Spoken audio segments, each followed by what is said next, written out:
Well, why don't we get started? So this is, so you want to write a LARP. This is sort of my take on LARP Theory 101. So this is what we'll be talking about. I'll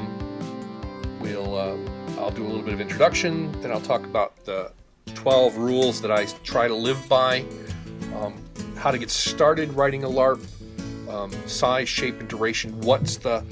How does this lay out, and what's the structure of it? I'll talk a bit about writing characters, and then I'll talk about mechanics. So who am I to talk about LARP? Well, I'm Jeff Dewald, the Vortex of Chaos.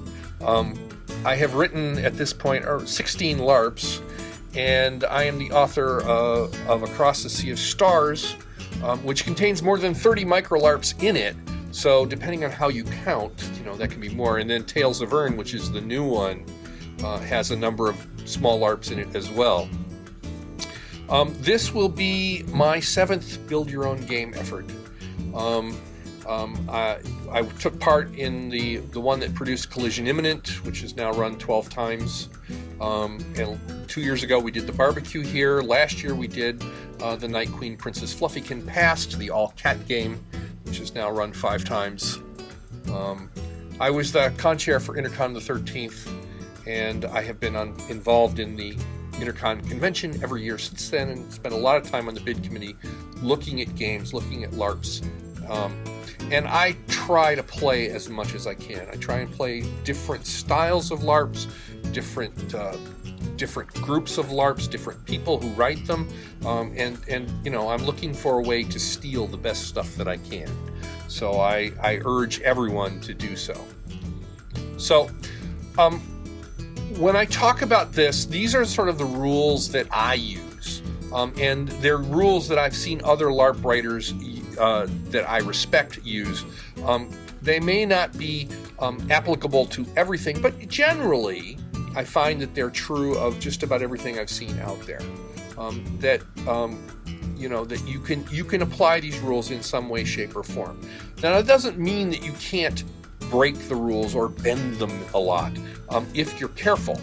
But a lot of times people who try to do this break the rule, and that ends up with having problems that they could avoid. So you really have to think about what it is that you're doing as you're writing one of these things. And again, play other games. Learn from the successes that you've been in. Learn from the failures. Sometimes they can tell you more. Play other systems, other genres, other styles, other things that are similar, and try to incorporate the lessons that they have into what you're doing. You never know when you're going to run across that great new idea. So, what is LARP? According to what we do. And here are a number of different things. It's a, period room, drawing room, murder mystery. It's a live combat in the medieval fantasy in a field. It's, gothic vampires, emergency evacuation of a dying starship. It's characters breaking out in song and dance. And all of these are LARP. And I've played all of these games, written at least 2 of the styles. Yes, they have gotten me out to sing. It's a terrible idea, but I have done it and had a blast doing it. So the thing is that when you talk about LARP, you're talking about live action role playing. It's not defined by a particular style or a genre. And this is something that we have to be careful about, because when we talk about LARP to people, we have to explain, well, we're talking about these kinds of LARPs. And so you talk to a live combat person, they have a different sense of what a LARP might be than someone who does theater style or someone who does Nordic style. Fortunately, there are people who are blending them together, and that's a good thing.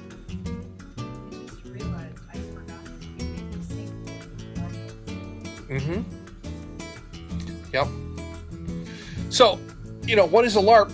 Well, size and shape, it can be 4 characters in a simulated elevator for 15 minutes. I mean, Mike Young puts a tape square on the floor, and you have this intense interaction in that square in an elevator, and somebody usually ends up dead. You can have people in a room who are doing stuff without a GM present, and that's a LARP. You know, we used to do 30 characters at a bed and breakfast hotel. We used to take over the whole inn, and the staff were in on it. They love to do stuff. You could bribe the staff with real money, and they would do stuff for you. Or you could have, a large group with campaign people. All of these are LARP. And so LARP isn't defined by a particular size or duration. So what can we say? Well, it's live action for one, all right? People get up and talk to each other. They act out their intentions. They don't go up to a GM and say, by the way, I'm going to do this. And then the GM tells them what to do. And that's not LARP. It's important for LARP to tell a story. And so it's important to think about what that story is when you're creating the LARP. It can be a small story, or it can be epic. And a lot of times you get some of the best LARPs are very small, simple stories. You have players playing characters. Characters have some sort of characterization. They have some sort of goals that they're associated with. They can be very internal. They can be very external. It's improvised. There is no script. Although you can have some scripted parts in it. But players, a good LARP depends on the players making choices. And the harder the choices that you can give to them to make, the more interesting stories you can tell. And you want this to be outside of the GM running things. There is no audience. We are the audience when we play, and that's generally the case. Although I've seen LARPs where people have peeked in and watched and been wrapped by what's been going on. So this is a very squishy sort of definition. There's a lot that LARP can be, and as you look around the community and talk to various people, you'll get various different definitions. And, experiment, play with the form. There's a lot of different interesting things that you can do with a LARP, and, it's fun to experiment. Sometimes you crash and burn, but it can be real fun to experiment. So, I've been talking about LARP, and I've been writing LARP for a long time. And back in '97, there was a Usenet discussion group that was talking about LARP, and Andy Kirschbaum actually asked a question about how do I write a LARP for this Intercon thing. And a bunch of people, myself included, answered. And so I produced a list of 12 things that I thought, and I've gone back to that discussion. I actually have it saved in a file, and I've taken that and used that ever since.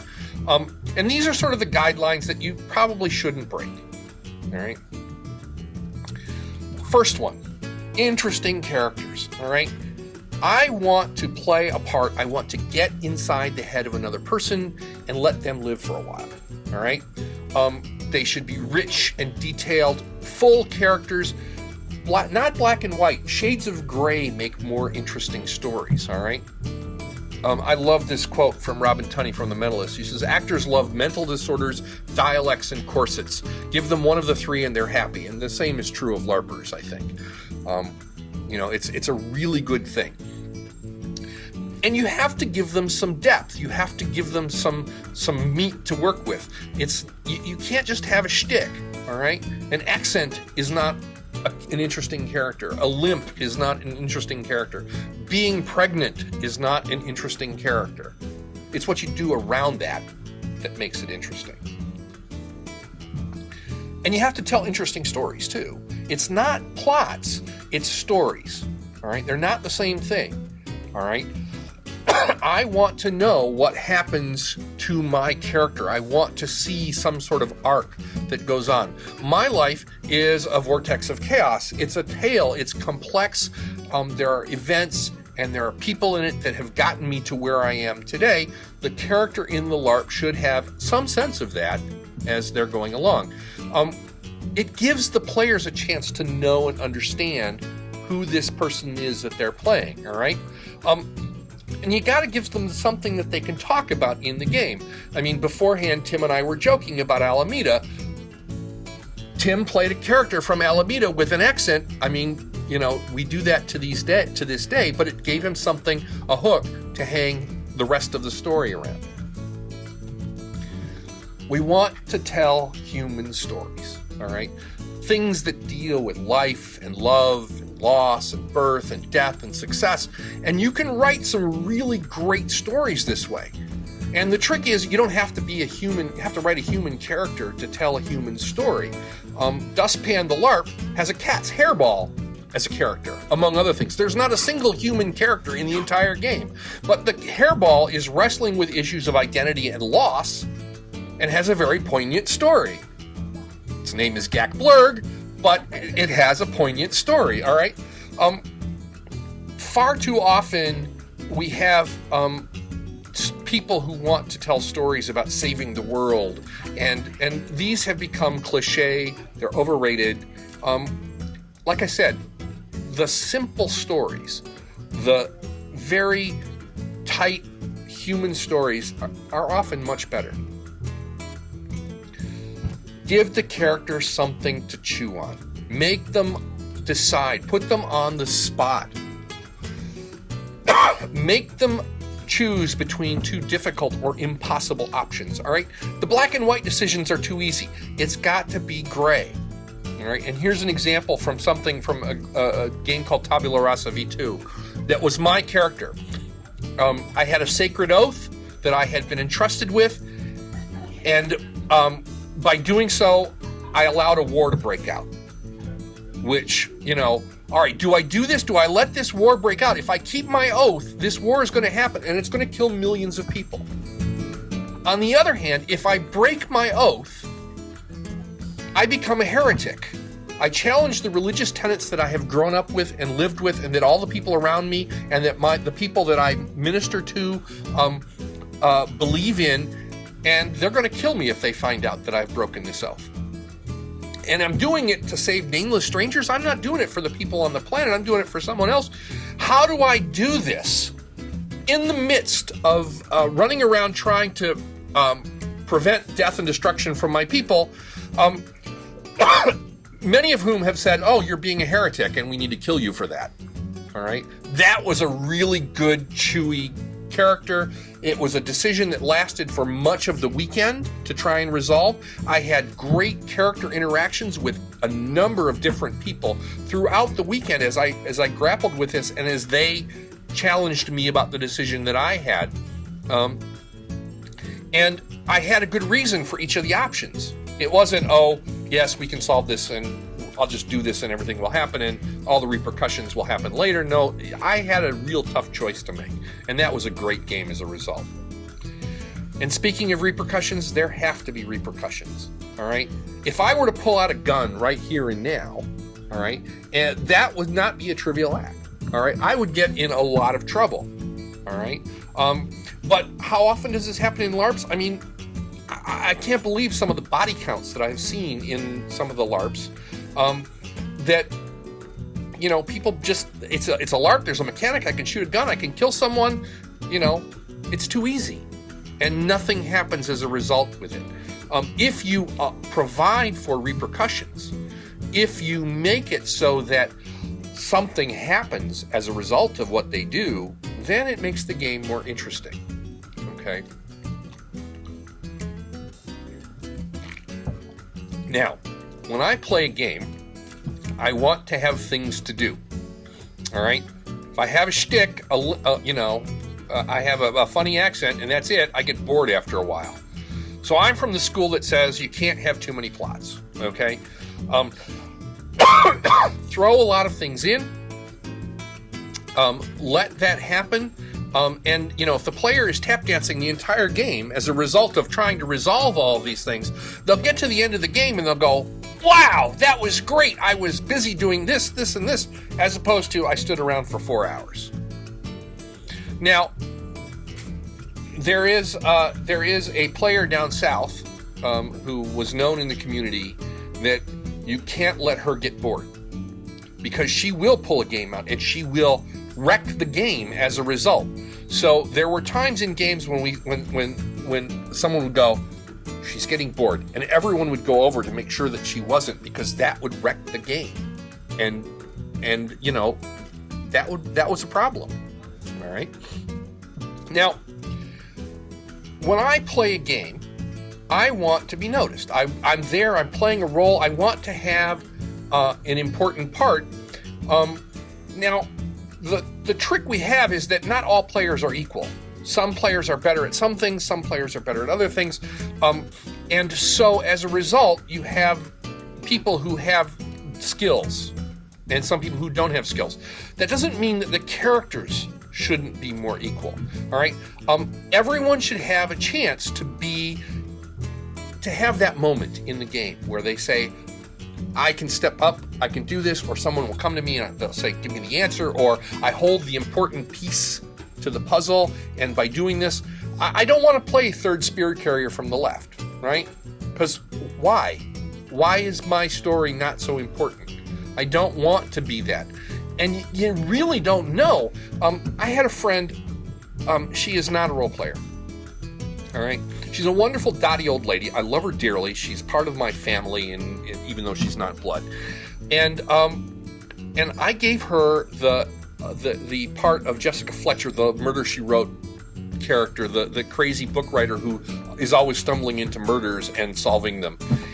And she ran away with it. She stole the show. She was brilliant. She was the dotty old lady, perfectly in character. And when the body dropped next to her, I mean, it was like, I couldn't have staged this better, you know. It was brilliant. There was another game called Conjunction where everyone came out of the game arguing. And they were really arguing because everyone believed that the story, this 20-person character, this game, the story was their story. All right. No, it was my story. And here's why I was the middle of attention. No, it was my story. And everyone had that same thing. It was brilliant because it really worked that way. It's the only time I've ever seen it happen. To me, that's sort of the ideal. Everyone thought they were the center of the star. It was called Conjunction.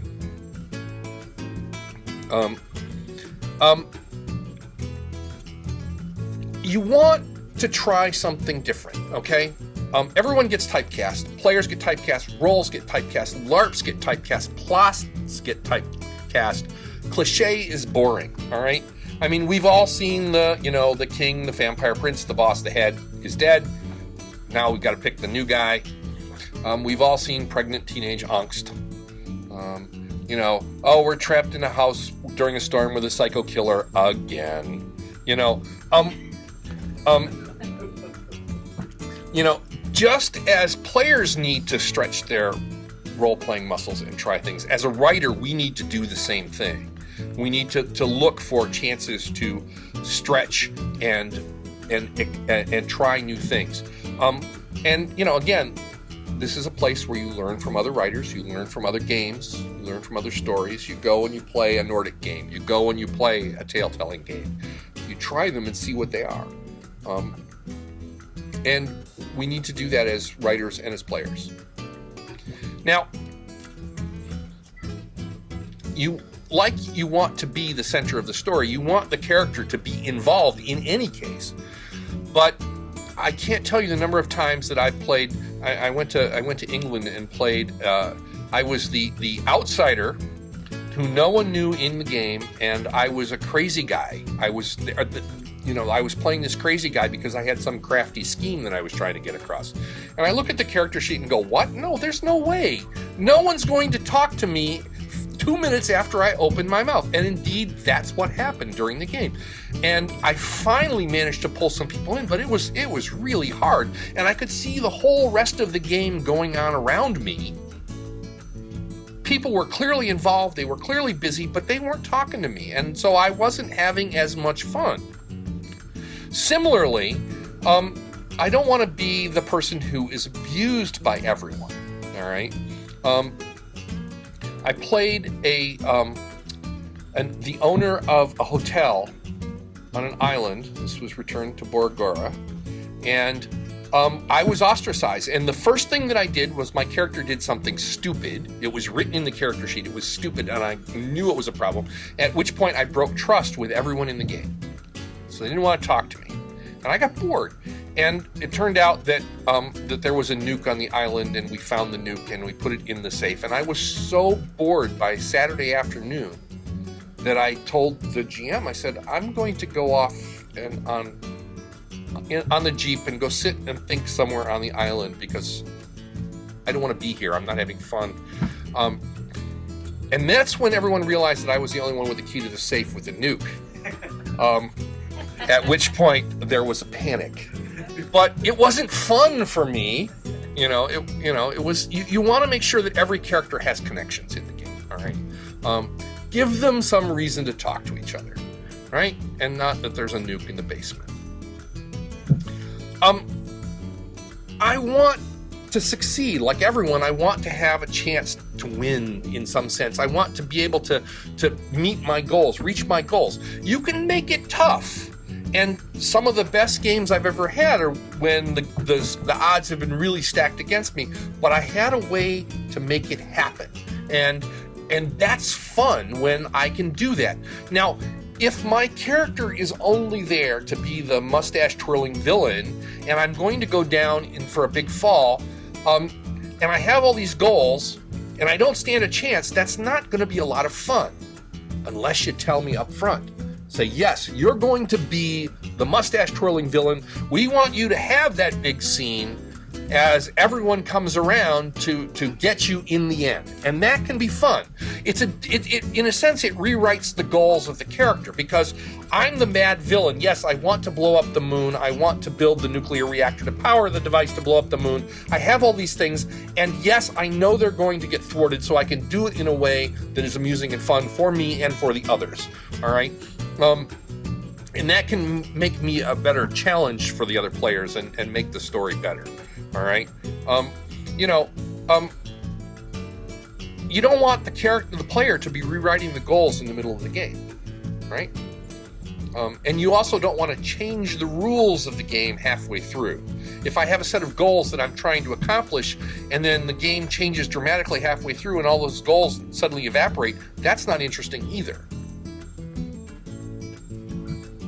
All right. As a writer, as a game writer, I want to make the best of good players. All right. There's nothing better for a chance to interact with someone who's really, really good at it.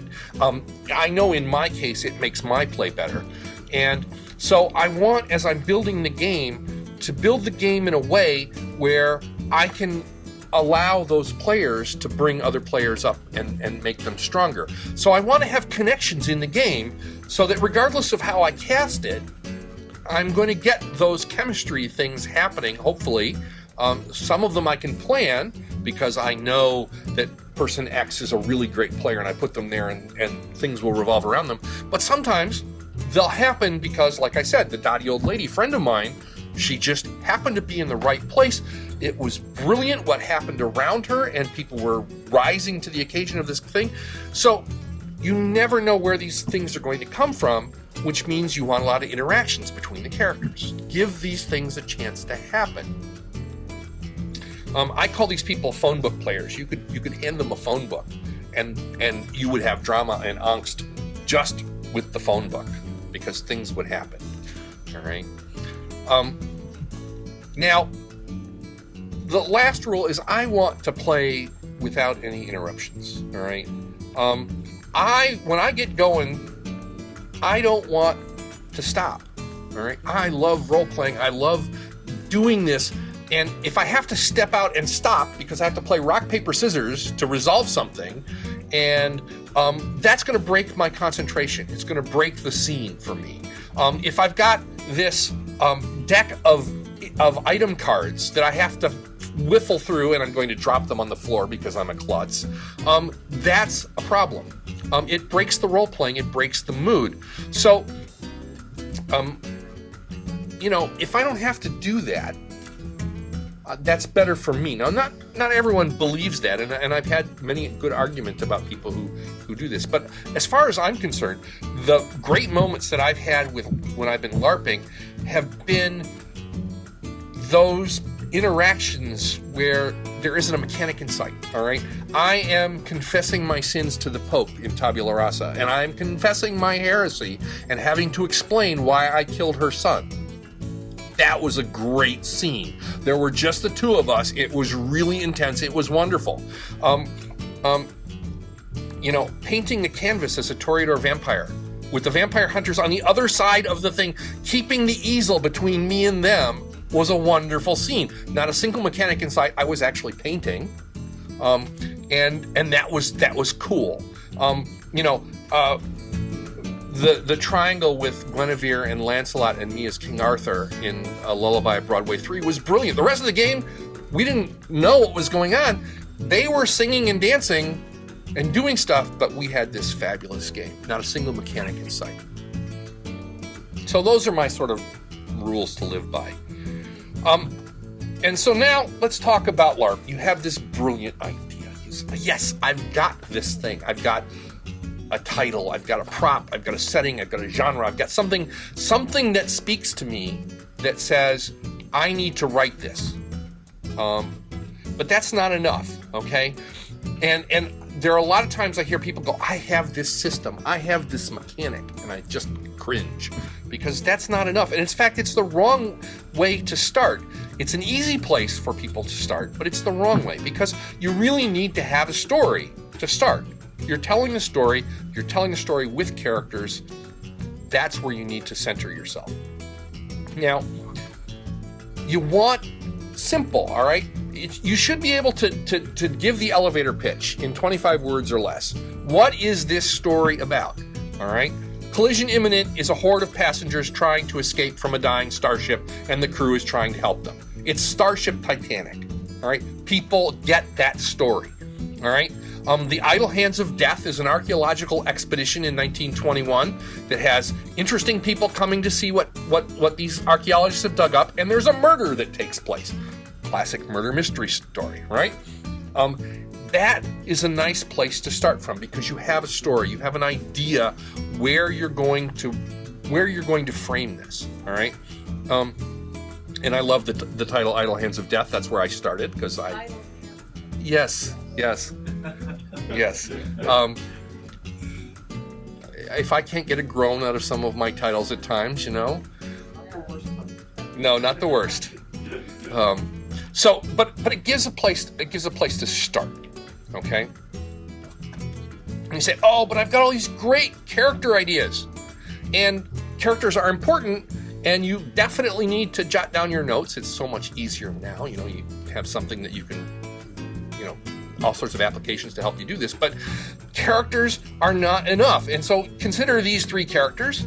Virgil Thorn, who was the Toreador vampire who I played, and I was struggling with my sire and my vampiric brother. It was a wonderful part to play. I played Arthur, King of the Britain, who was a mashup of Camelot and Spamalot, and I also played Z, the paranoid and catnip-loving black cat, who sees creatures from the ninth dimension, who has now come back in another LARP. I played all these characters, and they're great, but you can't put them all together in the same LARP unless you have a really demented idea or you're Mike Young, all right? It probably just doesn't work, because what would be the story you would be telling here, and how would they all work together, all right? It's very easy to write characters, but it's sometimes hard to put them into the framework where they all belong. And a lot of people start that way, and you can successfully write that way, but it's harder, I think. And so I like to start with the story. So consider a simple concept. You love your father, you hate your father. All right? Two very simple sentences. It's a nice character concept for someone who's very conflicted. All right? So this could be a coming-of-age story. It could be a finding oneself story. It's a classic story, and classics are classic for a reason. All right? You can use and adapt classics. We've seen Romeo and Juliet a million times. We've seen the hero cycle a million times.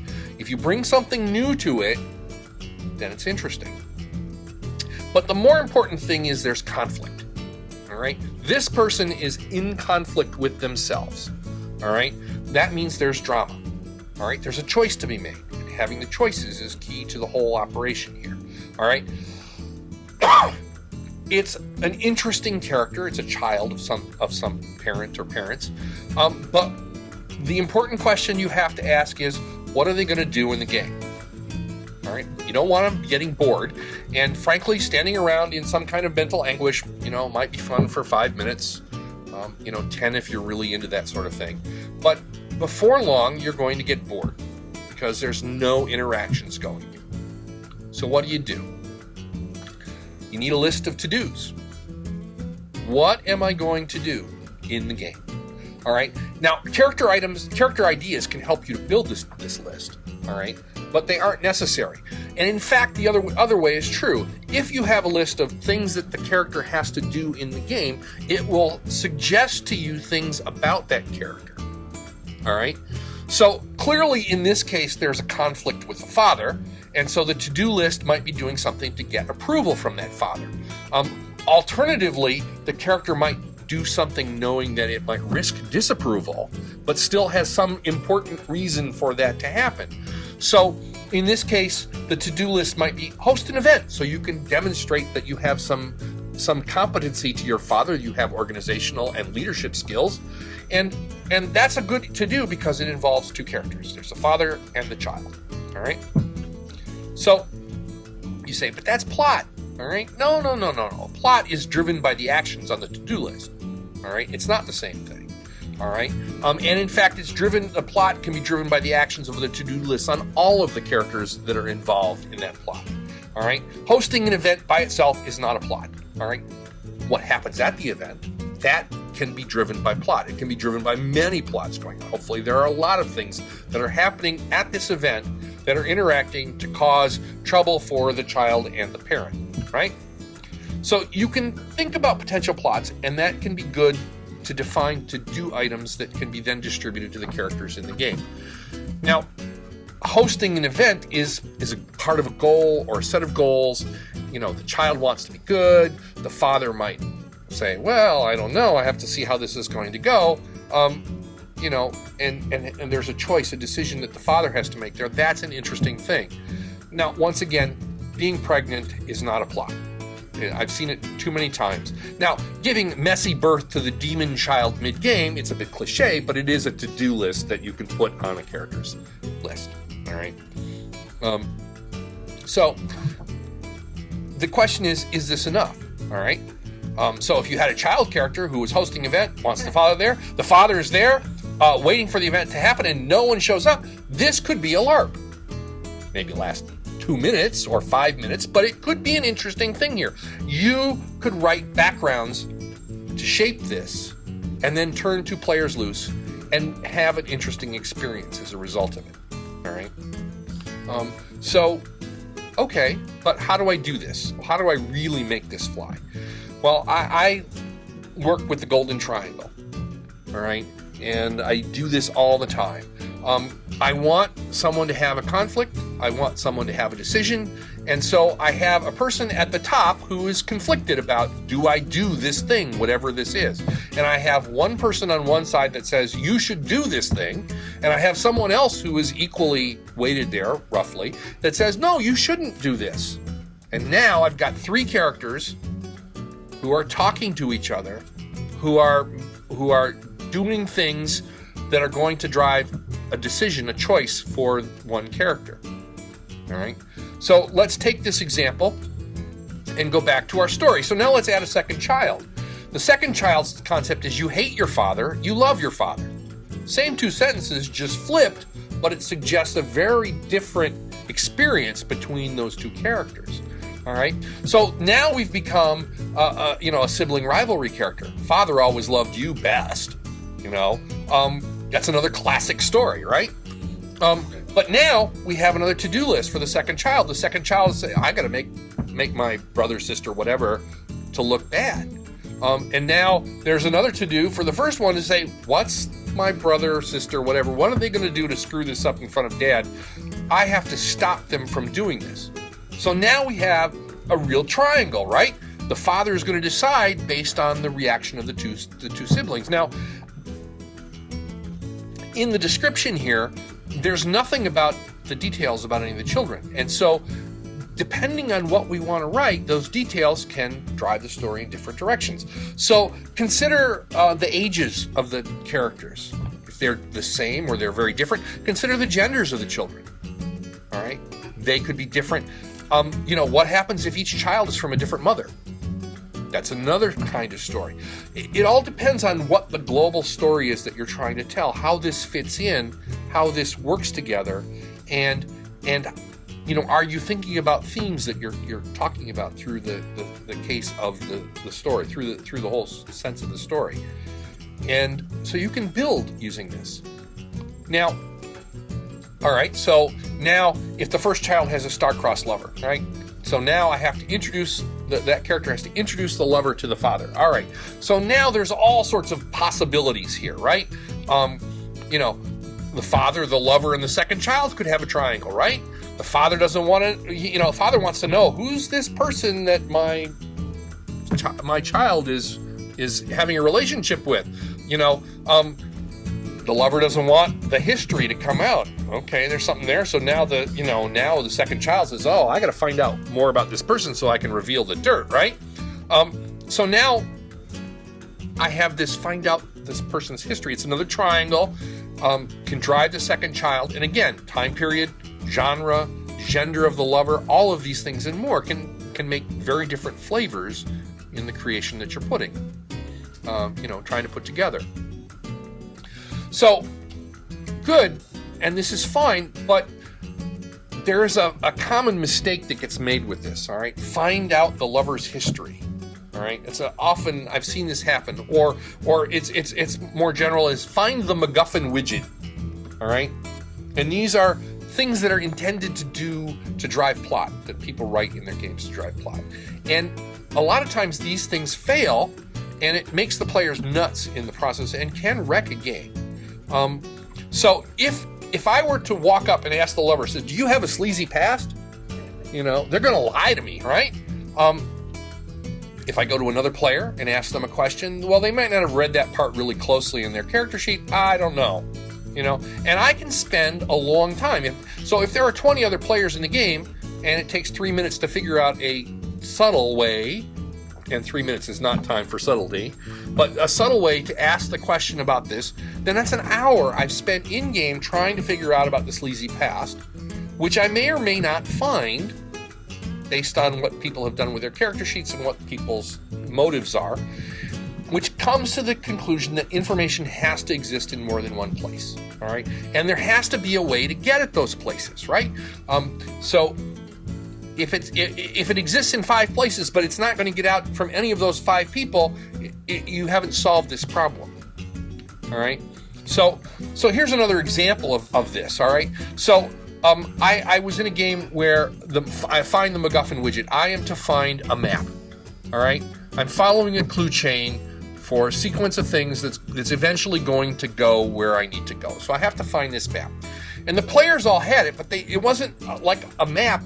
It was in pieces of a cryptic poem that these characters had, right? They had scraps of paper with words on them. And they didn't know what they meant, but I went up to them and said, do you know anything about a map? Can you tell me how I'm trying to find this place? They had no way to make a connection in their character sheet. The scraps of paper were for the map, right? They knew they were important somehow, but they didn't know what they were important for. And they were the only ones who knew in the game. All right? I spent hours looking for this map. They didn't know about the map. I never found it. And like I said, I spent much of a weekend looking for it. Now, it turns out that there was more information available, but they were in characters that weren't cast in the game, because there weren't enough players to fill the role. And so I couldn't find it. Marin County New Age Society, which is one of the early games in there, it's well known. It failed for me because I was the last person in a chain of events. A, B, C, D, and E had to happen for me to reach my goal. Well, someone along the way said, no, I'm not going to do the thing that is going to do this. And so there was no way that I could solve this problem, and there was no way to know that really it was that character's job to do something that was going to lead me to that. you really don't want to do this. All right. Now, okay, so you've written some stuff, you thought about this, you've plotted this, you have an idea for the character, you have stories, you have to-dos, you have triangles and plots. The cardinal rule is you take these things and you ask yourself, would this be fun to play? All right? Now, I can write, and I often have, written long, wonderful, expansive character sheets. And, you know, but if all there is this brilliant writing that doesn't have anything to do, you know, they'll admire my writing and go, that was a lousy thing to do, right? So I've got to have to-dos to keep them busy. I've got to have to-dos to make them to drive even more action. You know, I've got to have a lot of stuff going on. But if it's not fun to play, then why would I want to do it? Why would someone want to do this? All right, it's a game, it's entertainment. Now, the Nordics will tell you that if they have angst and, you know, self-loathing in game, that it might be fun for them. I don't fall into that category. But if I wouldn't want to play the part that I'm writing, why would someone else want to? And if the answer is no, then, you know, maybe I should just figure out a different way to do this. All right? It doesn't mean you can't write dark and twisted stories, but, you know, some people will eat that up. But you have to know, and you have to scope your game as a result to say, all right, this is only going to appeal to certain groups or certain people, and you know, maybe it's just you shouldn't write that. Now, the other part of this is that the character should not be able to be replaced by a mannequin or an item card. All right, you know, again, if I write a brilliant character and they can just admire my writing and there's nothing to do, they're not going to have fun, all right?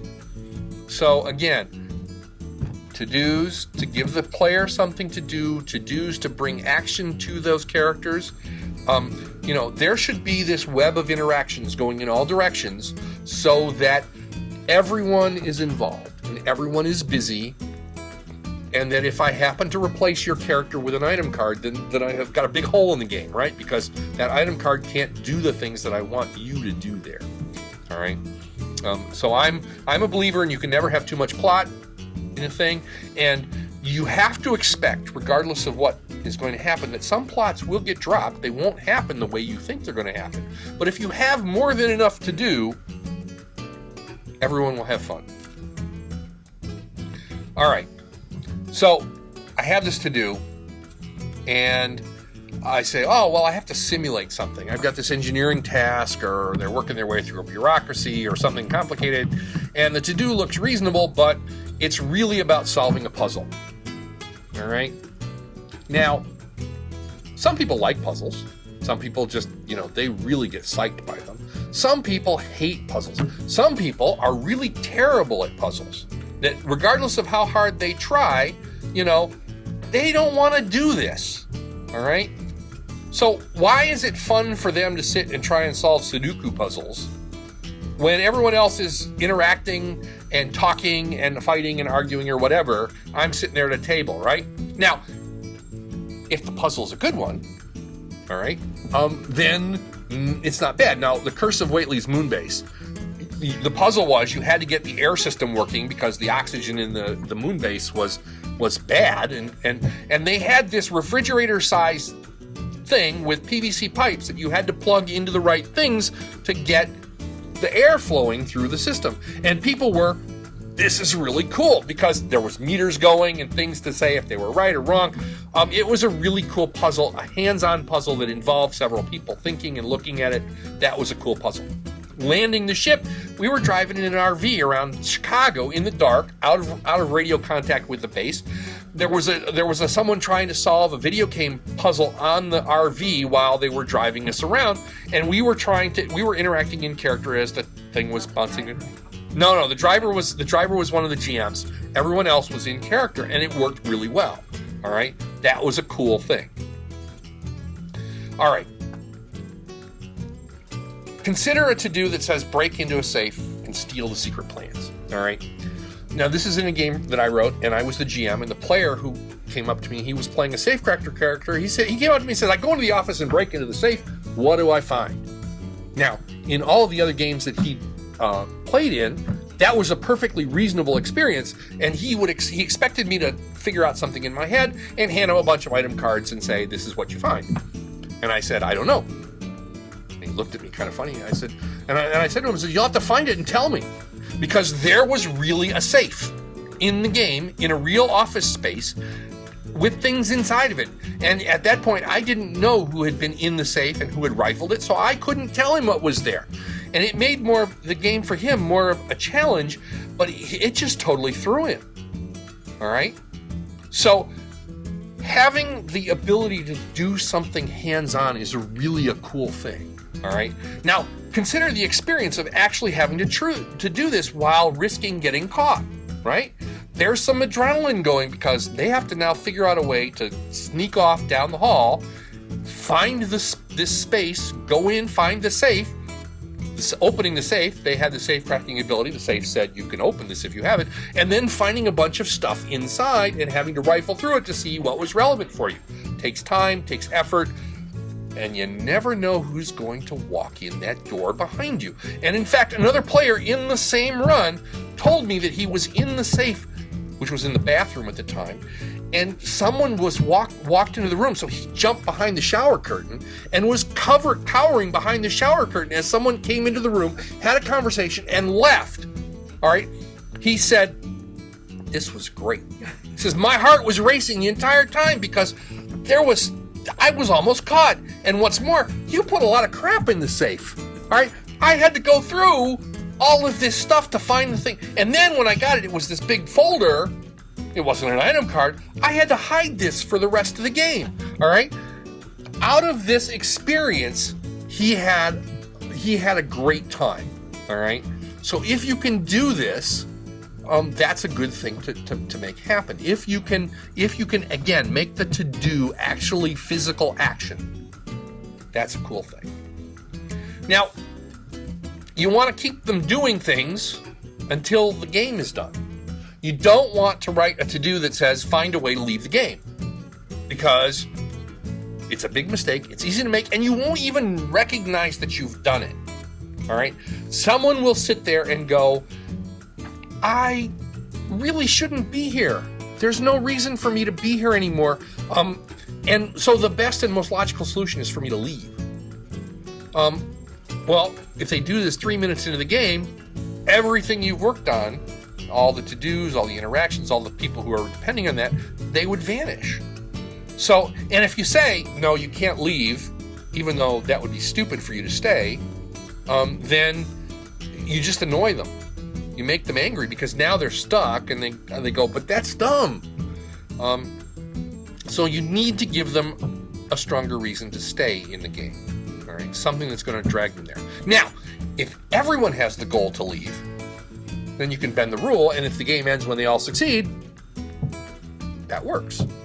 But you really shouldn't write leave the game. So now you've been writing these concepts, you've been writing these to-dos, you've been writing character bits, you've been writing plots, goals. When do you know that it's enough? Well, that depends on what you're trying to tell, how long you're trying to do it. You can tell a really good story with just a handful of characters. All right? You can tell a lot more with more triangles and more characters. So when do you make it enough? Well, you can decide up front that you're going to write a game for 20 characters, and that can help you drive it, but sometimes you can get stuck that way. Because you can say, oh, really? 20 characters? I don't know if I can, I've got a couple things that won't work. Consider an estimate, right? If you're doing it right, the characters will tell you when there's a complete set. So, to give you an example, we started off Idle Hands of characters with 20 characters, right? And after the first run, I realized that there were some dangling threads and some loose ends that weren't picked up, and people were so excited about this game that they told their friends about it, and the friends said, you've got to run this game for us. And so I said, okay, fine. And I said, gather your friends. And they said, okay, we're all set. We've got a list of people for you that want to play this game. 22 of us. And I said, it's a 20-player game. And then I said, Tim! And we talked about the experiences that we'd had in the game, and we came up with 2 new characters to fill in the hole, and they fill in some of the holes, and they help fill in the stories. And so we ran it again twice actually with 22 characters, and the players never realized that we'd added characters. And then someone said, "I've heard about this game that you've run 3 times. You've got to run it for my friends for the 4th time." And I said, "Okay." And they said, "Yeah, but we got 25 of us." And I looked at Tim and I said, "Oh my God, what are we going to do?" And we came up with 3 new characters, and they tied in with everything that we had done before. We worked it very nicely to fit the triangles that were there. And they actually fit so well that one of the new characters in there has gotten several votes as the potential killer in several of the runs that we have run with those new characters. So you can do it. The game is now expanded to 25. At this point, it's really a good 25-player game. It was a good 20-player game, but it's an even better 25-player game. So now, as you're building these triangles, understand that the number of interactions in the game increases proportionally to the square of the number of players in the game. This is the math in here. So you have all these connections, and in a crowded space, it can take time just to find someone, right? It takes time for people to talk to each other. You can't just blatantly come out and say, "Tell me your sleazy secrets." You have to figure out a subtle way to get to that. And so that takes even longer. And so you've got to factor this in. You've got to think about this as you're going in, all right? So when I played the morning after, the game space was the entire WPI campus, all right? It took a long time to go from place to place to place. And having played several times in Sage Hall at RPI, all right, 30 or 40 players can get sucked up in that space and in the nooks and crannies. And I've spent lots of time going, "I need to talk to X and I need to talk to them now. Where the heck are they?" And spent long times searching for them, and many times not finding them all, right? So this tells you there are limits, okay?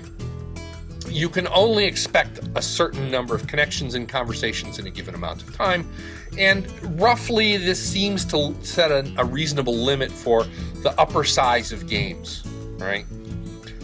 Now, this also depends on the players and their styles. Like I said, there are these phone book players who, can spend hours angsting over something and talking, and others are just the opposite. They've got to talk to everyone. Like I said, in Lullaby at Broadway 3, Arthur, Guinevere, and Lancelot spent most of our game together. I couldn't tell you what 80% of the other characters were doing. All right? We had a fabulous game. So did everyone else, but, we didn't interact with a lot of people. Now, that's the more realistic case, right? Characters are going to work in smaller groups. They're going to go outside the groups as necessary, but you're going to have clumps, right? So keep this in mind as you're writing your plots, as you're writing your to-dos. That's going to happen. Now, there is a problem, and I call it the Primogen Council problem, because the Primogen are the leaders of the various vampire clans in the vampire games, and they are forced by bureaucracy and story to get together with the prince to figure out how to solve all those problems that all the other vampires have created, as well as the problems that they've created. So what happens is they all go off into a room somewhere, and they spend an hour or 2 or 3 hashing out the problems. Meanwhile, everyone else is outside this room. And so these characters who are nominally important in that society are outside of that space. They can't be talked to. The game breaks because connections can't be made, right? All of the connections are gone. And so you get stuck. And it's not just the Primogen Council, all right? The away team going off on a mission, there's some faction that has to go off deciphering an arcane text. I mean, Secrets of the Necronomicon is all about this. It's people going off, reading documents and trying to decipher what's in them. You can have these loner characters who are off by their side.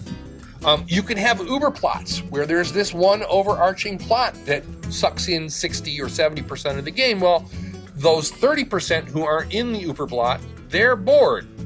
They don't have the connections because everyone else is off over there trying to solve something, and you can't get into that group because you're not part of that clique.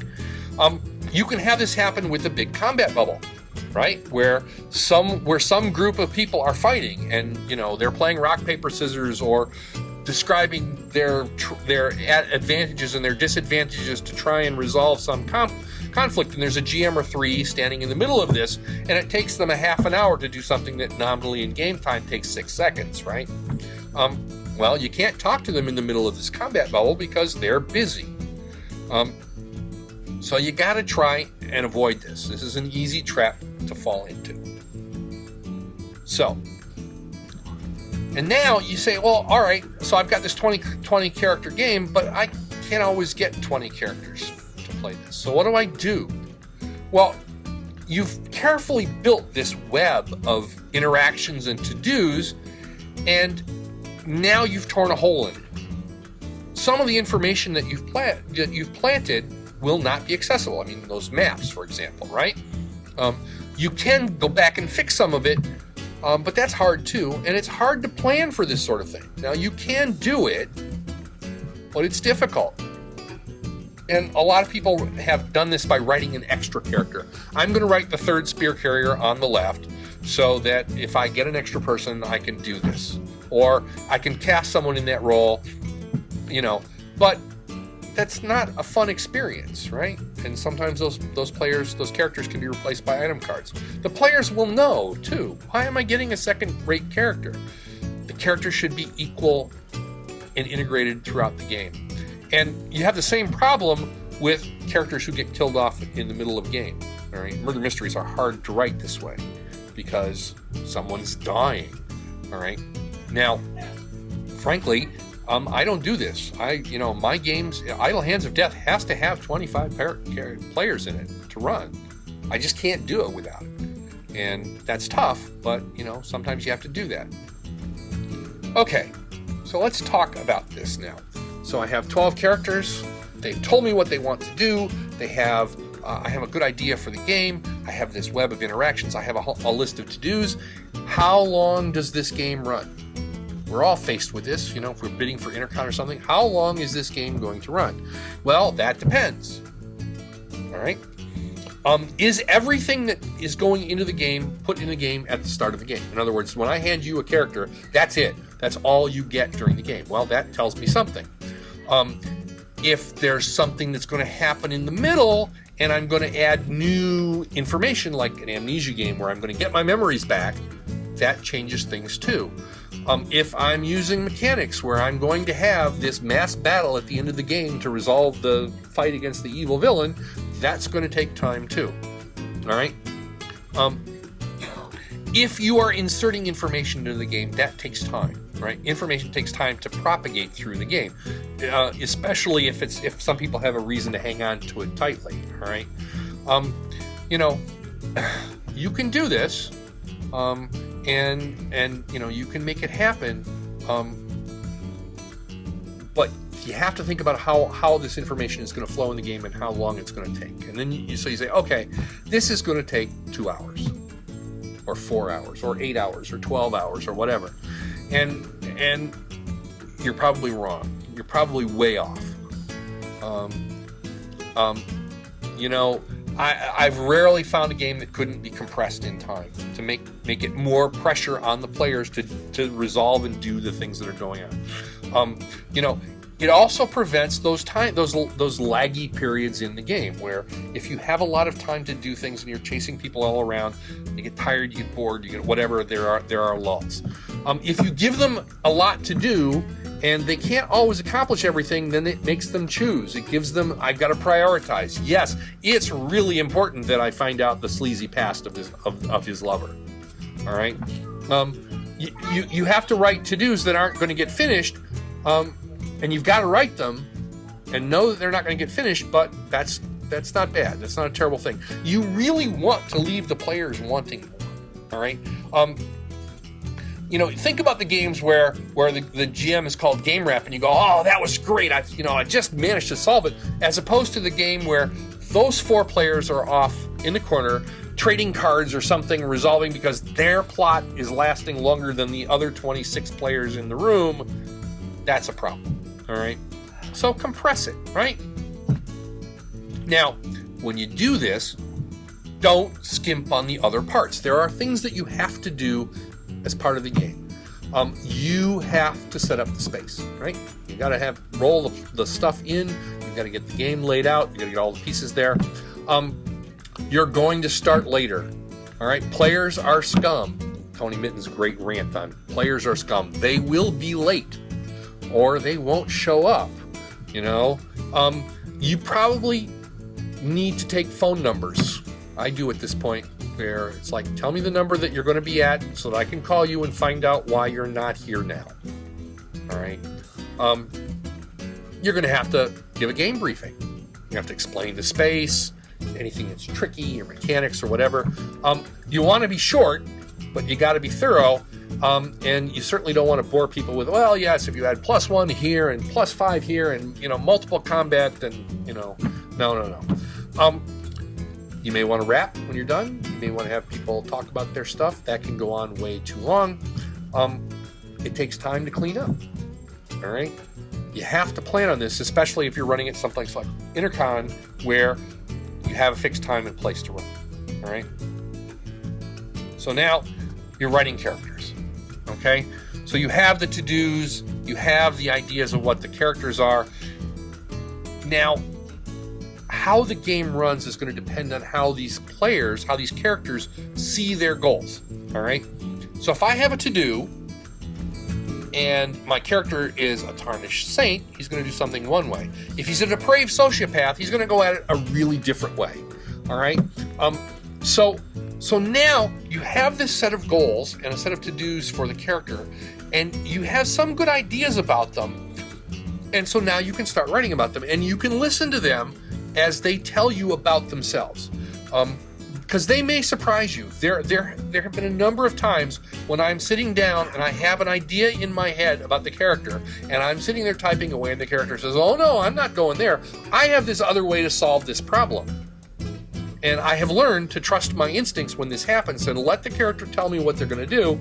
And you know, I also tell my doctor about this, and she prescribes medicine. But, you know, no, you really want to let the character talk to you, all right? And again, you can come at it from very different directions and very different angles and come up with a very different game. Yes? And then last topic. It's really challenging. A lot of that happens. You're writing with other people. Mm-hmm. Yep. Things are just changing out from under you guys. Yep. I was just wondering, you primarily write? I do, mostly. But, I mean, I do talk about the stuff with the team that I work with, so. But, yeah, I mean, sometimes you have to go to the team and go, this is not the way it's going to go, you know? Yeah. So, all right. So, all right, how long do you write? And that depends on the to-dos, the length of the game, the depth you want to give your characters. The shortest legitimate character sheet I know said you don't remember. This was for a weekend game. It doesn't go very far, but, you know, either the character's going to get their memory back, which is going to require a longer description somewhere else, or other characters will know what happened, and that means their sheets are going to be longer. And in fact, the game where you don't remember was the character sheet. Everyone else was telling this poor alcoholic character what he had done during the game. And over the whole weekend, he learned all of his background, but his character sheet was really only, you know, you don't remember.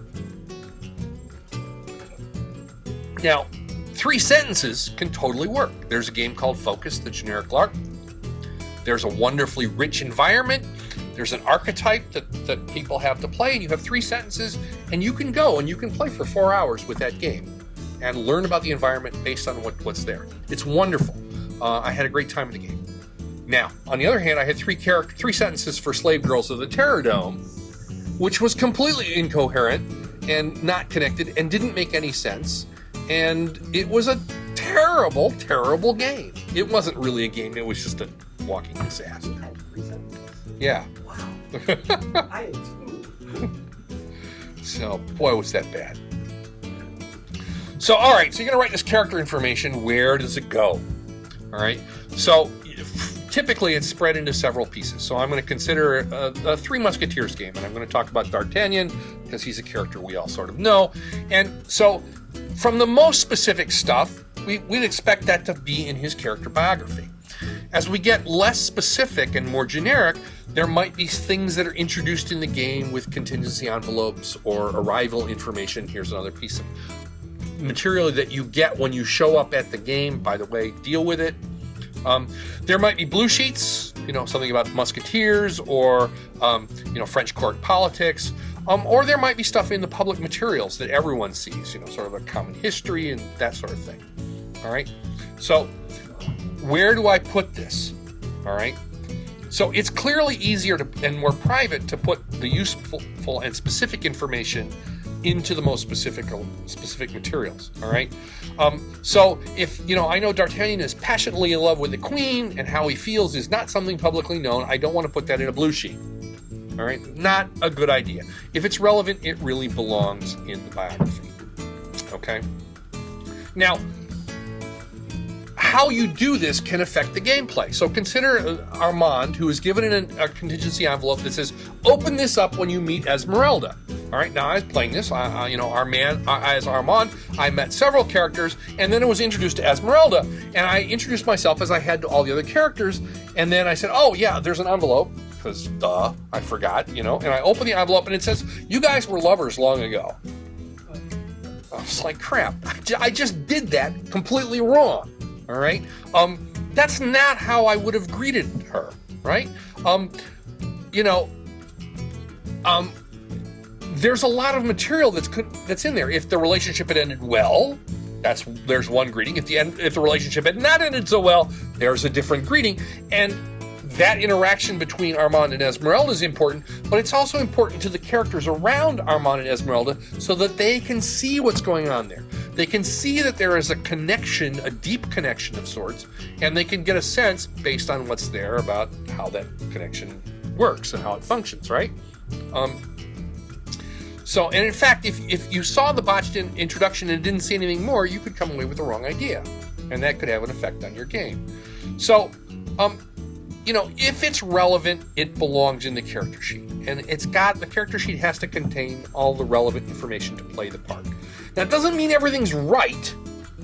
All right, the information is there as the character sees it. All right, so consider that D'Artagnan is having an argument with King Louis, right, over the meaning of honor. This conversation, this discussion needs to be in both character sheets. Now, if D'Artagnan sees this as the last chance to persuade Louis that, he's got to be a decent king and it's important to D'Artagnan and he's passionate about it, that might be a big deal in his character sheet. Louis might go, "Oh, God, D'Artagnan's at it again. He's blabbing something about honor," all right? That might be the way this plays out, all right? Now, even though Louis considers this argument to be unimportant, it has to be there, because consider if it's not, all right? So, in the game, they have brought this past with them, and D'Artagnan is facing down the king, right? He says, "Look, I told you that honor was key, that it would make you a better king, yet here we are, you're doing dishonorable things." And Louis goes, "Oh, you didn't tell me that." All right, now you've destroyed the moment, and you may have broken the game, right? And then they'll go, "Oh, crap, the GM screwed it up. They made a mistake, and now you've pulled them completely out of the game, right? So this is why you always have to make a consistency pass, at least one, after you've written the game. So that if X and Y are together at Z, then it's in both sheets.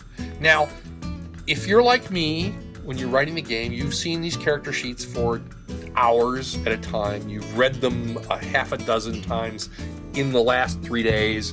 You've been working on this for hours and hours and hours. You don't see those things anymore. So you need to have someone else, preferably someone who isn't invested in that, to do this as you and to look at your stuff and say, yes, this makes sense. So in my case, I start consistent. I try to make sure that I'm consistent all the way through. I do checks as I write, and then when I'm done, I hand it off to someone else to read it. My son Jord reads everything I write, and he sees things that I thought I fixed, and I go, I could have sworn this was fixed. And in fact, Treaty of Berlin has run a dozen times, and after that, I still find typos. And it's like, this game has been around since '87.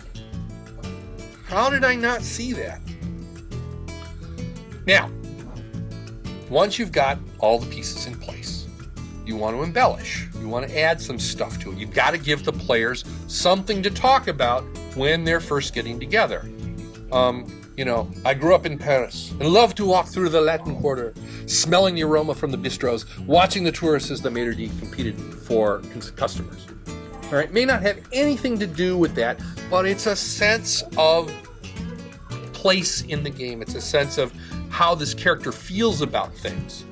All right, and can help them get a picture for what they see the character.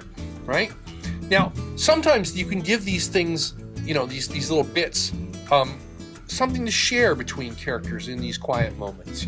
I knew your son well, that sort of thing. These details give the players a sense of how to play them. So this can tell us that they're compassionate, or they're cold, or they're optimistic, or they're pessimistic. These can paint those strokes for the player to refine into their interpretation. And they will interpret them completely different from you, the way you expect anyway, but you can at least try and give them some direction, right?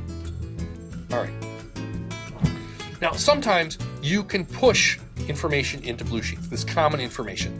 These are pages that contain this additional information. They're not written in a character-specific way usually. They're typically printed on blue or green paper, sometimes purple, depending on my mood. If you find that you're writing the same thing over again, consider pushing it into a blue sheet. If you're cutting and pasting, you're probably making mistakes and leaving typos in. Consider putting them into a blue sheet. And you can have a blue sheet that's only for a handful of characters. All right. Now, if you do that, sometimes you can say, this one person, they see it very differently. And so sometimes you have to cheat a little bit if you're going to do that. And you can do that. It's allowed. You can say, see the blue sheet, but really this is what you think, All right. So you've been sitting there and you've been writing and you've been writing and you've been writing. And so my advice is let go. All right. You can't control your players. They will not go the way that you think you go. They will think of things that you never imagined. All right. They will find the cracks and loopholes, and they will compromise with each other when you go, no. You should not compromise. I have this archaeological character in Idle Hands of Death. It's his lifelong dream to go out to Egypt on this archaeological dig. He has fought, he has sacrificed to go on this dig. All right? That's his focus. I thought I had spelled it out in them. His wife hates the dig. She wants to be back in London. She doesn't want to be in there's sand here. It gets in her shoes. Well, in one game, the archaeologist announced that he was giving it all up. He was going to go home with his wife because his wife persuaded him that was the right thing to do. And it was like, I had to pull him aside. I said, why? It's in 24-point bold letters. He says, no, she really... And I said, yeah, all right, I get it. Fine. And the game, I said, you can't change the game once it's rolling. You've made your choice. The game will deal. All right? You lose control. All right? You have to learn to deal with it. You can't make those things happen. All right? I totally changed the ending of Tabula Rasa V2. They gave two solutions. I found the third one. It was brilliant. It was absolutely brilliant. I had one of those moments. And they just sort of, the GMs just nodded their heads, shook their hands, and yep, and they went with it. And that's what you got to do. When a player does that, give them a chance to do. Now, you really need to let go, all right? It's hard. You've labored over this game with love, and you know that. But if you try and control it, the players, they'll know it and they'll get pissed. All right. And you know, if players have this thing where they're trying to solve a problem and all of a sudden God comes down and says it's done, and the players had nothing involved to do that, they get pissed too. All right, rightfully so. I've seen a lot of people who have written games. They say, I know how this game ends. These things are going to happen in this order. No, it's not. You can't plan for that because you're guaranteed never to get it. So what you have to do is trust in what you've written, stand back, let the characters breathe life into them. And if they're really good, if the characters are good, the players will find this and they will raise it to a new level. And you'll go, wow, that's really cool. So as you're writing these characters, don't forget the cardinal rule. Will this be fun to play? And if you have doubts, ask someone to read the character. Say, will this be fun to play? And if you still have doubts, rewrite the character, all right? Don't wait until you've written it completely. You know, you have to have this in your head as you write it, but once you're done, go off and check it out. Make sure that someone says, yes, this would be interesting to play. And sometimes, small private playtest can tell you that. But, if you can solve that problem before the playtest, even better. Now, archetypes aren't just for characters, right? So you need to consider, when you've got a character, you need to consider the player that plays the part, right? Because that's going to make a big difference in how the character is interpreted and played. So this is the triangle, the player archetype triangle that was defined in the 90s by Gale and Dick Friedman. It's similar to the RPG triangle that they use. The actor, the role player, and the problem solver. And so consider how these players playing parts might approach a murder mystery, okay? So the actor is someone who loves the dramatic scene, right? They're going to have loud arguments, they're going to gesticulate wildly, they're going to talk they'll go on for hours about tiny little details and they'll be making stuff up, and, it will be wonderful to watch them play, all right? And, there'll be a lot of interactions, it's dramatic, but I've seen an actor player stand up and confess to the murderer in the middle of the game, and I was like, wait a second, you've just ended the game. The detective doesn't have anything to do anymore. The players don't have anything more to do because you've just explained it all. Okay? Not a good spot for a murder mystery. Now, the role player says, I want to identify, I want to internalize this character's goals. I want to act and react as they would. I want to do that regardless of what's going on, right? So they remember the past like their character would. And if the murder mystery is not relevant to the role player's goals, someone dropped dead, fine, I got to do this business deal, all right? Because that's my goals, all right? And they might know stuff, but because the business deal is really their important thing, they might not reveal what they know, and the guilty player might walk away. Might not be terrible. Now, the problem solver is the player who wants to figure out what's going on, right? Doesn't matter what the character is, doesn't matter what the story is, they like puzzles, they like clues, they like to follow everything that they can do and check off all their goals, right? I'm going to solve the problem. That doesn't matter to me so much how I get to the solution. I'm just going to do this until I can do this, right? So they may have this character history that you've carefully written out, but a body drops dead and they say, that's cool. I need to figure that out, all right? And you go, well, what about all the other things that you have to do? Well, that's not important. The body, that's a cool story. Look at where the gunshot came, and all of a sudden, they've derailed a whole bunch of stuff, right? So, you have to match the players to the characters. And so I think about the characters I've written in terms of the actor, problem solver, and role player, and I think of the players the same way. And so characters fall somewhere in that triangle, and so do players. All right. And now, I tend to write the murderers as problem solver players, right? Because their problem is, how do I get away with this? How can I do this in a way that when everyone else is looking at me, I can get away with it, right? So a role player might stay too much in character to get away with it, and the actor might confess, right? And you can consider where you're at. I'm probably halfway between the role player and the problem solver, but really close to the actor corner, because that's just the way I like to play. Now, as I was thinking about this and playing, the more I played, I realized there was actually a third dimension to this. There's what I call the gunslinger, and so now you have a pyramid of space, right? The gunslinger, there are people who love mechanics, and they want to do their special abilities. They want to do the combat. A lot of live combat people gravitate towards this corner of the space. They want to use their boffer weapon or their Nerf gun or whatever. And if there's a dice or there's a war game or something like that, that's cool, and they want to get there, right? That's what they like to do. They like to. They even may step out of the role playing moment to use those mechanics. And it's not limited to combat. I mean, other special abilities and stuff like that. There are people who really like that. All right, and that's fine. Now, in my case, I have a special ability in real life as a player, and the special ability is that I can screw up any mechanic that anyone hands to me, no matter how simple it is. I will fumble the item cards. I will lose the item cards. I will lose the special ability cards. I will spill them out in front of everyone.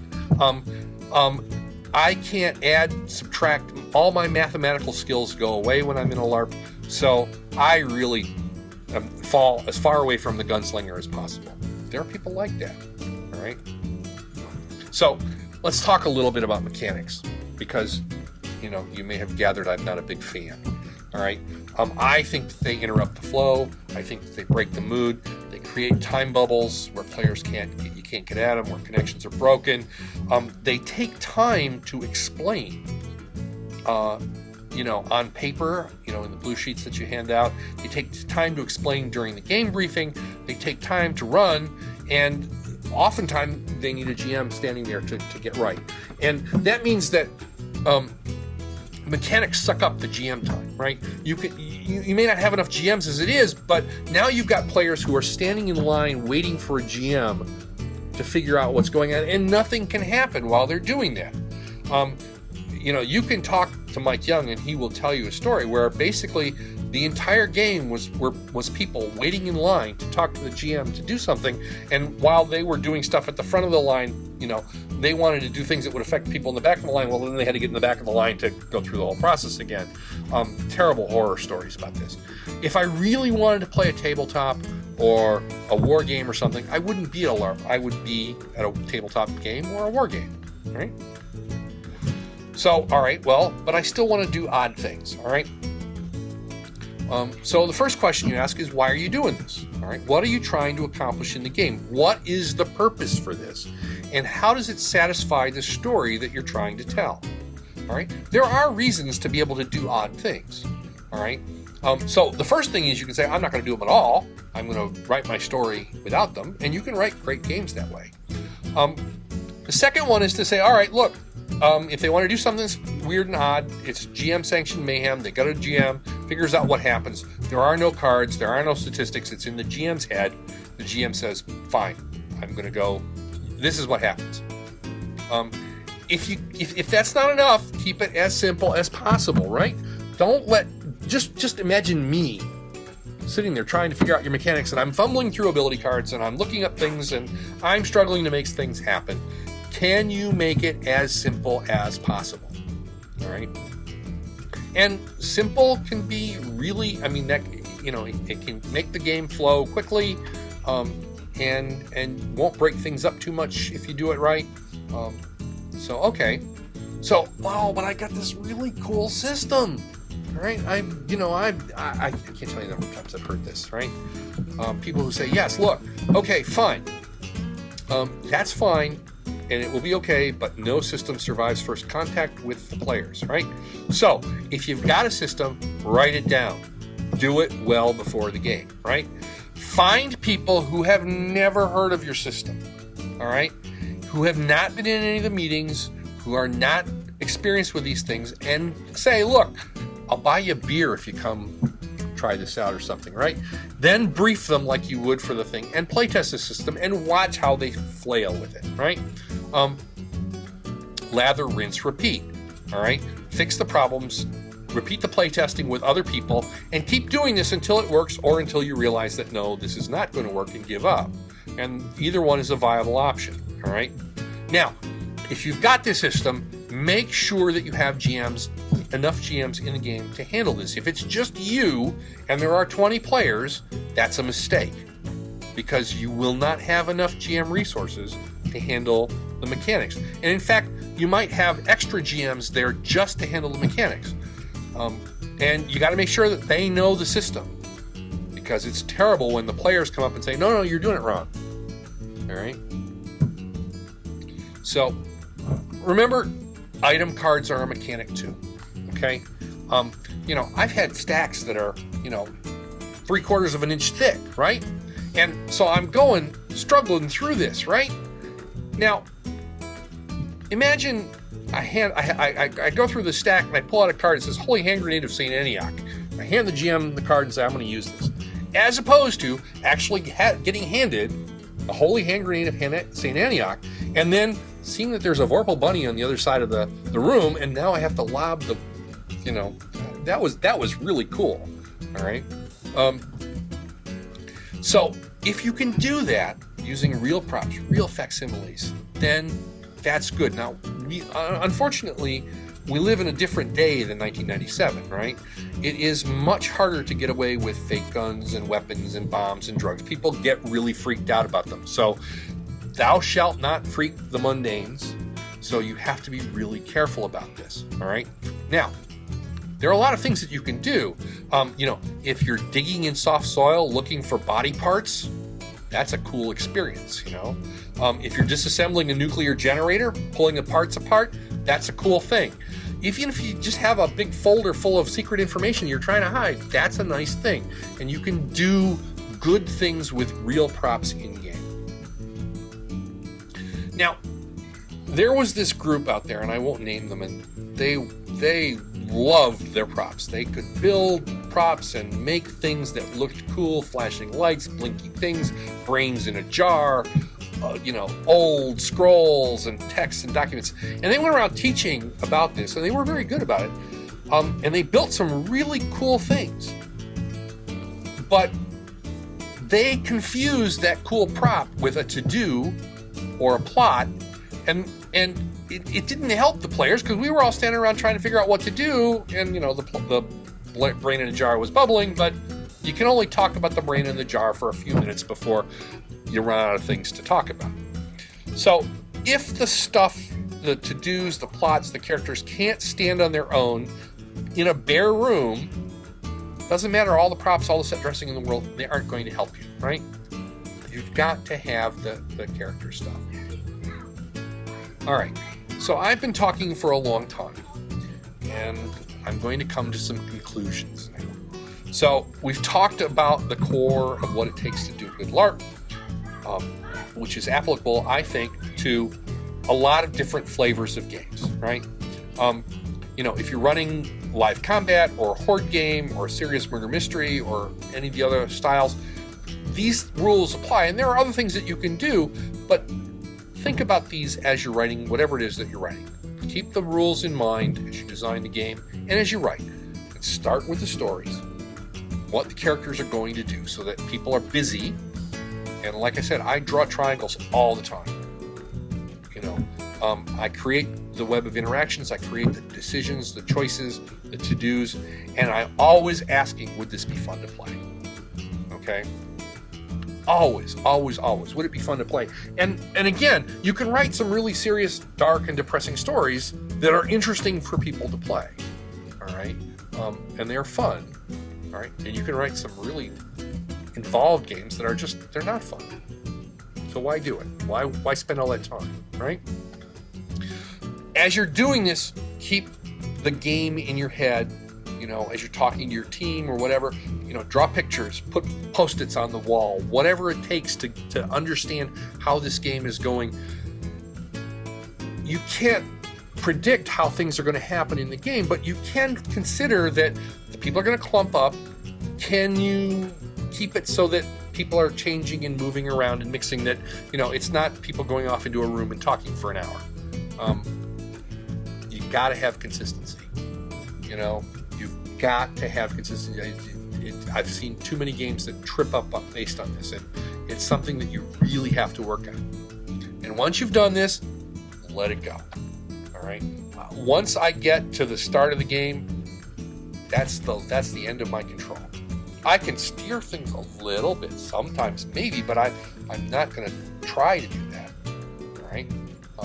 In a murder mystery, I have one thing that has to happen, and I can't tell you the number of times I've come close where it was not going to happen. All right. One thing, all I have to do is get the murdered body to drop. Boy, that can be a real struggle. So, to me, trying to control the whole game and all these events and things like that, not going to happen.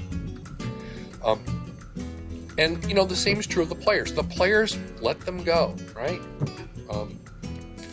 Match them up as best you can with characters that are appropriate, if you can, and trust in them.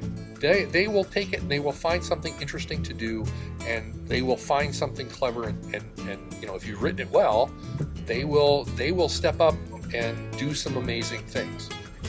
So as you're doing this, in everything, keep it simple. It takes a lot to write one of these games the way we write them.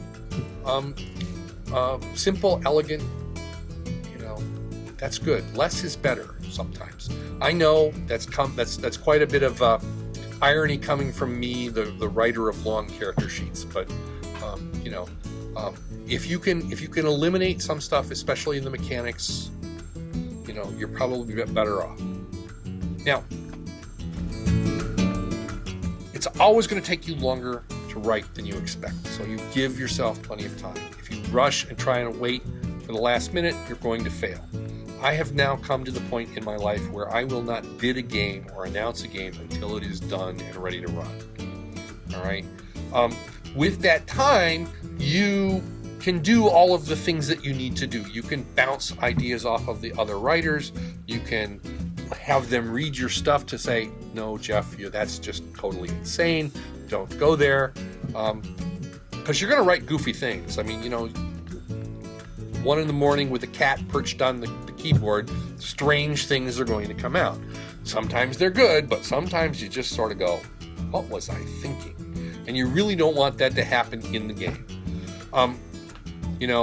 Like I said, I make sure that I review, revise, check for consistency, have someone else look at it, give it to someone else to read, read other things in the game so that fresh eyes can see it. And with that time, you can say, hey, Susan, go off and paint some sets for me for Across the Sea of Stars. Or you can say, I need the following difficult things to create. Can you make this happen? And sometimes they will show up and make the game really cool. All right. I mean, you talk to the Whately folks, they're planning a year in advance and they're building for 6 months for this craziness. All right. Last bit. Play in other people's LARPs. All right. There's no other better way to learn what works and also what doesn't. And besides, it's fun. It's going to give you new ideas, new places to steal stuff from. All right. Now, I end with this quote. The most dangerous thought that you can have as a creative person is to think that you know what you're doing. Because once you think you know what you're doing, you stop looking around for other ways of doing things, and you stop being able to see other ways of doing things. You become blind.